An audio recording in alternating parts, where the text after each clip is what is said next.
साथियों हमेशा की तरह आज के करंट अफेयर करेंगे खत्म 2 मिनट के अंदर अंदर आज ही सोने से पहले।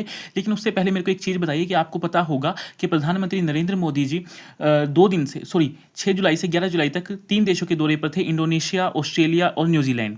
तो जब भी कोई प्रधानमंत्री किसी देश के दौरे पर जाता है तो उसका मतलब सिर्फ घूमना नहीं होता, घूमना बिल्कुल नहीं होता है। उसका मतलब होता है कि वहाँ से हमारी अलग अलग तरह की डील होंगी, उनसे अलग अलग तरह की हमारी बातचीत होंगी और उससे हमें क्या मिला है उस देश से और हमने उनको क्या दिया है, जो कि हमारे एग्जाम पॉइंट ऑफ व्यू से बहुत ज़्यादा इंपॉर्टेंट होता है। तो क्या आप चाहते हैं कि एक ही वीडियो में कुछ इस तरह के पैटर्न से आपको तीनों देशों के बारे में बताया जाए कि वहाँ पर प्रधानमंत्री के जाने से क्या क्या चीज़ें चेंज हुई हैं, हमें क्या क्या मिला है, वहाँ से क्या क्या डील हुई है हमारी? अगर आप ऐसा चाहते हैं तो कमेंट सेक्शन में एक बार मेरे को जरूर बताइए। चलिए शुरू करते हैं। आज पहले हमारा जो आज का करंट अफेयर है वो है कि इसरो ने एक्सटेंड कर दिया है आदित्य L1 सोलर मिशन को 2 सालों के लिए, है ना। अब जो इसका जो टाइम खत्म होने वाला था उसको 2 सालों के लिए एक्सटेंड कर दिया गया है। कारण क्या है कि अभी फ्यूल भी बचा हुआ है, पर्याप्त फ्यूल बचा हुआ है। दूसरा कारण है कि सोलर साइकिल इस टाइम पीक पर है और तीसरा कि वहां पर अब वो सोलर विंड्स का रियल डेटा भेजता रहेगा इसी तरह से। तो दूसरी हमारी जो है कि Deepor Beel eco sensitive zone draft rules issued कि ministry of environment forest and climate change ने क्या किया है कि असम की अक्लूटी Ramsar site Deepor Beel wildlife sanctuary के आसपास के 1 किलोमीटर एरिया को इको सेंसिटिव जोन घोषित कर दिया है।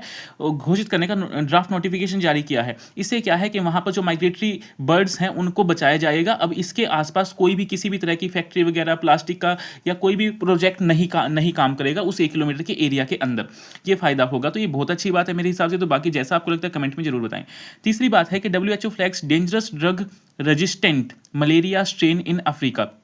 WHO ने अभी अभी एक ग्लोबल हेल्थ अलर्ट जारी किया है और बताया है कि ईस्ट अफ्रीका के आर्टिमिसिनिन रेजिस्टेंट मलेरिया, ये एक ऐसा मलेरिया होता है जो दवाइयों को बेअसर करने वाले पैरासाइट पर काम करता है, उसको वो तेजी से बढ़ रहा है। और WHO ने साथ ही इंडिया जैसे मेडिसिन बहुत ज़्यादा, जैसे इंडिया के मेडिसिनल के मामले में बहुत बड़ा हब है, ऐसे और भी हब्स को इंडिया को भी रिक्वेस्ट की है कि वो अलग अलग कम्बिनेशन दवाइयों के कम्बिनेशन पर काम करे और इस प्रॉब्लम को रोका जाए।